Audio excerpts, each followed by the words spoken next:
एक बार महान वैज्ञानिक अल्बर्ट आइंस्टाइन ने कहा था, तर्क यानी लॉजिक आपको ए से बी तक ले जाएगा, लेकिन इमेजिनेशन आपको ब्रह्मांड के किसी भी छोर तक कभी भी ले जा सकती है। इसमें बिल्कुल भी समय नहीं लगेगा। हमारा ब्रह्मांड काफी बड़ा है, इतना बड़ा है कि इसके एक हिस्से से दूसरे हिस्से तक पहुंचने में प्रकाश की गति से चलने पर आपको 93 अरब साल लग जाएंगे, यानी आपकी आने वाली अरबों खरबों जनरेशन बीत जाएगी, पर आप ऑब्जर्वेबल यूनिवर्स को एक्सप्लोर नहीं कर पाओगे। ऐसे में अनंत ब्रह्मांड को एक्सप्लोर करने की तो आप कल्पना भी नहीं कर सकते। पर दोस्तों, आज हम अपनी कल्पना से ही अनंत ब्रह्मांड को एक्सप्लोर करने वाले हैं और इस सैर में आपको बहुत कुछ जानने को मिलेगा।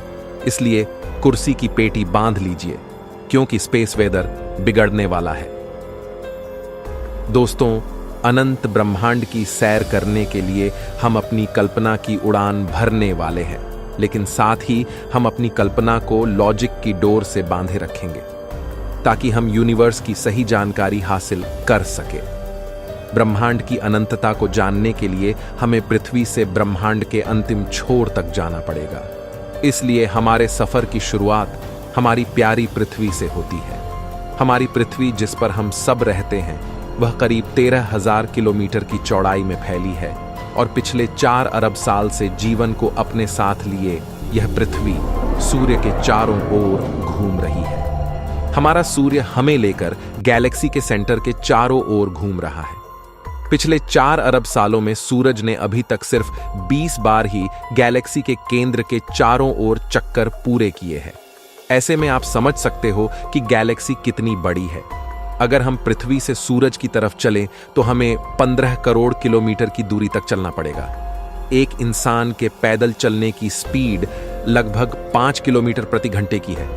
अगर एक नॉर्मल आदमी सूरज तक पैदल यात्रा कर पाए तो उसे 3,425 साल लगेंगे सूरज तक पहुंचने में, लेकिन अगर हम प्रकाश की गति से चलें तो हमें सूर्य तक पहुंचने में मात्र 8 मिनट का समय लगेगा। सूर्य खुद हमें लेकर 200 किलोमीटर प्रति सेकंड की रफ्तार से चल रहा है, लेकिन हमारा सूरज जिस गैलेक्सी में घूम रहा है यानी मिल्की वे, वह खुद अपने अंदर ऐसे 100 से 400 खरब तारों का घर है और यह इतनी बड़ी है कि इंसानों द्वारा बनाए गए सबसे तेज ऑब्जेक्ट यानी पार्कर सोलर प्रोब, जो कि लगभग 7 लाख किलोमीटर प्रति घंटे की रफ्तार से चलता है, उसे इस गैलेक्सी को इसे पार करने में 20 लाख साल का समय लगेगा और सबसे तेज यानी प्रकाश की गति से 1 लाख साल का समय लग जाएगा।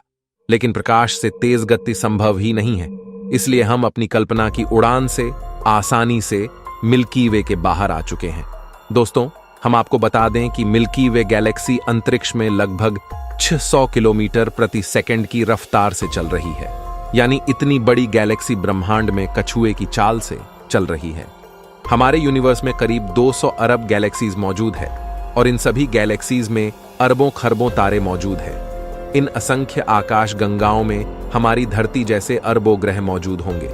हम एक संभावना जता सकते हैं कि इतने अरबों गैलेक्सीज में एक ऐसा ग्रह भी हो सकता है जो बिल्कुल हमारी पृथ्वी जैसा हो और जहां हमारी तरह जीवन भी हो।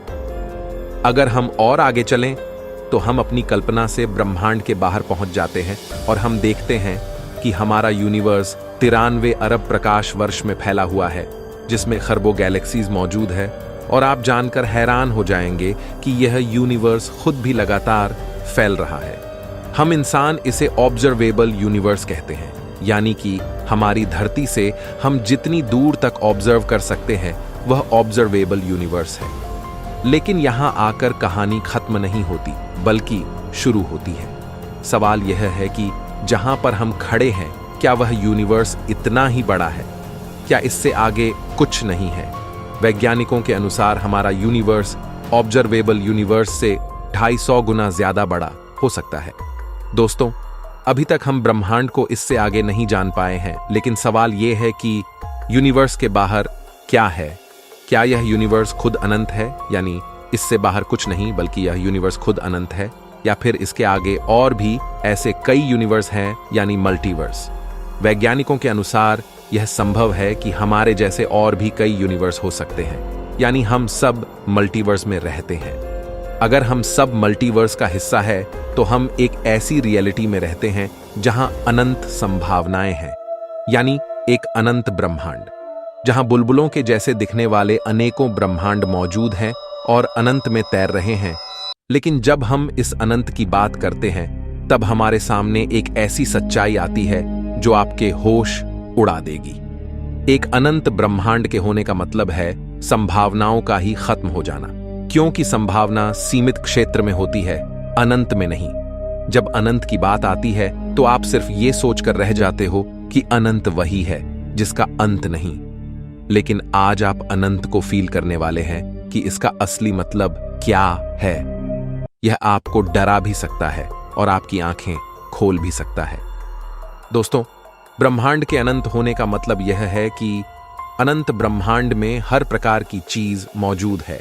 अनंत ब्रह्मांड में हमारी पृथ्वी जैसी दिखने वाली एक नहीं बल्कि अनंत पृथ्वियां मौजूद होंगी।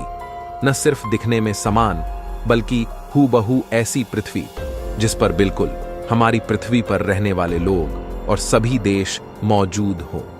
जैसी रियलिटी पृथ्वी पर है, चाहे वो हर इंसान की पूरी जिंदगी की कहानी हो, वैसी अनंत पृथ्वियां वास्तव में होंगी जिनमें रहने वाले लोगों की जिंदगी पूरी तरह आपसे मिलती हो। मतलब न सिर्फ आपसे दिखने में समान बल्कि उनकी जिंदगी में भी वो ही चल रहा हो जो आपकी जिंदगी में है। लेकिन इसी के साथ इसकी अलग वैरायटी भी अनंत में मौजूद होगी। यानी अगर आप किसी मिशन में फेल हो गए हो तो इस अनंत में कहीं किसी कोने में आपका एक वर्जन उस मिशन में सक्सेसफुल भी हो रहा है।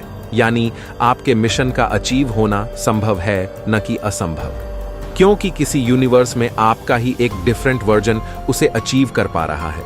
अनंत की एक दूसरी सच्चाई है कि आपके ही जैसे दिखने वाले अलग अलग प्रकार के वर्जन अनंत में मौजूद होंगे। यानी आपके छोटे, बड़े, लंबे और पतले वर्जन भी यूनिवर्स में मौजूद होंगे। हो सकता है आपका एक वर्जन किसी यूनिवर्स में डॉक्टर है तो किसी यूनिवर्स में एक्टर। इस तरह आपकी ही अलग अलग वैरायटी दुनिया में मौजूद होगी। अनंत का एक और सच ये है कि जिन फिल्म्स को आप देखते हैं और जिनमें बताया जाता है कि इनका वास्तविकता से कोई संबंध नहीं, वह अनंत में जाकर सच हो सकती है। कम से कम उनका कुछ भाग कहीं किसी दुनिया में मौजूद रियलिटी हो सकती है। पृथ्वी पर इतिहास की जिन किताबों को आपने पढ़ा, वह इतिहास कहीं किसी अनंत दूरी पर मौजूद ग्रह पर वर्तमान में घटित हो रहा है। यानी अनंत ब्रह्मांड होने का मतलब है अनंत रियलिटीज का एग्जिस्ट करना। यहां आप जानकर हैरान हो सकते हैं कि अनंत में हमारा पास्ट, प्रेजेंट और फ्यूचर कहीं ना कहीं इसी समय एक साथ अस्तित्व में है। यानी जो आपका पास्ट है वो कहीं पर प्रेजेंट है और जो आपका फ्यूचर है वो कहीं किसी अनंत कोने में प्रेजेंट है। लेकिन अगर हम बात करें अनंत ब्रह्मांड में जीवन की, तो न सिर्फ अनंत में जीवन होगा बल्कि विचित्र प्रकार की इंटेलिजेंट लाइफ भी अनंत में मौजूद होगी। क्योंकि हमारी धरती पर जिस तरह लाइफ का इवोल्यूशन हुआ है, उसी तरह किसी अन्य ब्रह्मांड में इवोल्यूशन ने विचित्र प्रकार के जीवों को जन्म दिया होगा। अनंत ब्रह्मांड में ऐसा ग्रह भी होगा जहां चींटी के अंदर इंटेलिजेंस हो और इंसानों में इंटेलिजेंस ना हो। या फिर एक ऐसा ब्रह्मांड भी होगा जहां गधे में इंटेलिजेंस हो, क्योंकि अनंत में हर संभावना मौजूद होगी। अनंत ब्रह्मांड में ऐसे जीव भी होंगे जो हमसे ज्यादा इंटेलिजेंट हो, जिनके सोचने की क्षमता हमसे काफी अधिक और काफी तेज हो, जिस वजह से वो इतने पावरफुल भी हो सकते हैं कि वो अपने सूर्य की पूरी ऊर्जा का उपयोग कर पा रहे हो या एक गैलेक्सी की पूरी ऊर्जा का उपयोग करने में सक्षम हो। अनंत में ऐसे जीवों ने समय को भी समझ लिया होगा और वे एक ब्रह्मांड से दूसरे ब्रह्मांड में जाने में सक्षम होंगे। अगर उन्होंने प्रकाश से तेज चलने की तकनीक खोज ली तो वे टाइम ट्रेवल जैसी तकनीक में भी सक्षम होंगे। अनंत ब्रह्मांड अनंत संभावनाओं को सत्य साबित करता है।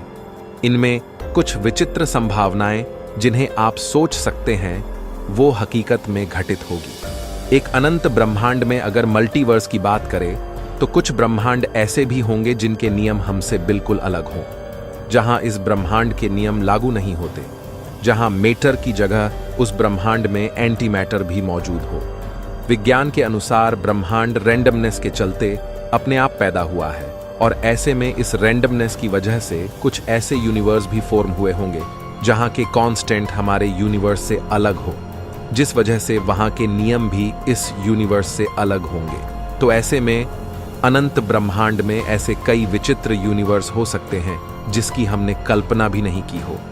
वैज्ञानिकों के अनुसार हमारे यूनिवर्स की एक सीमा होगी, क्योंकि ये एक निश्चित पॉइंट ऑफ टाइम में पैदा हुआ है, लेकिन यह भी एक अनंत का एक छोटा सा हिस्सा मात्र हो सकता है जिसे हम पूरा यूनिवर्स मान बैठे हों।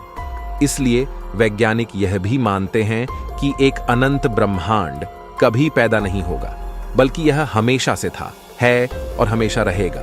इसे बनाने वाले किसी क्रिएटर की भी कोई जरूरत नहीं होगी, बल्कि यह एक सेल्फ सस्टेन्ड एग्जिस्टेंस का हिस्सा होगा।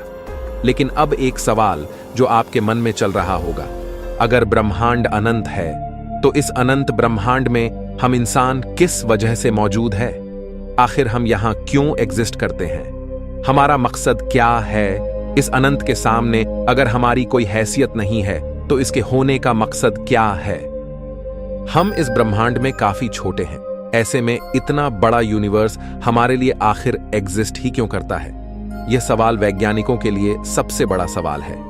कुछ प्रोमिनेंट थिंकर्स ये मानते हैं कि उन्होंने यूनिवर्स में अपना मकसद खोज लिया है, जैसे एलन मस्क, जिनका मानना है कि ह्यूमन सिविलाइजेशन अब तक कई बड़े खतरों को झेल चुकी है और यूनिवर्स में अब तक हमें कोई लाइफ नहीं मिली है। ऐसे में क्यों ना हम पृथ्वी पर मौजूद लाइफ को ही आगे बढ़ाएं, इससे पहले कि लाइफ को नष्ट करने कोई एस्टेरॉयड आ जाए या किसी कैटाक्लिज्मिक इवेंट में हमारा अस्तित्व खत्म हो जाए। इसलिए क्यों ना लाइफ को ही मल्टीप्लेनेटरी बना दिया जाए और हम सब अलग अलग ग्रहों पर रहने लग जाए, ताकि हम अपनी ह्यूमन सिविलाइजेशन को धीरे धीरे यूनिवर्स के अंतिम कोने तक फैला दें। लेकिन दोस्तों, फिर भी हमें इस सवाल का पूरा जवाब नहीं मिलता कि आखिर हम यूनिवर्स में क्यों एग्जिस्ट करते हैं, क्योंकि आखिरकार एक दिन हमें भी खत्म होना ही है, लेकिन मल्टीवर्स हमेशा रहेगा। इसीलिए हम इस मल्टीवर्स में क्यों हैं? जानने के लिए जुड़े रहिए हमारे चैनल से। एक न एक दिन हम ये जान कर रहेंगे कि हम इस यूनिवर्स में किस लिए हैं। मैं मिलता हूं आपसे किसी अगले वीडियो में। तब तक के लिए ब्रह्मांड की गहराइयों में घूमते रहिए, क्योंकि हम सब हैं वोयाजर्स।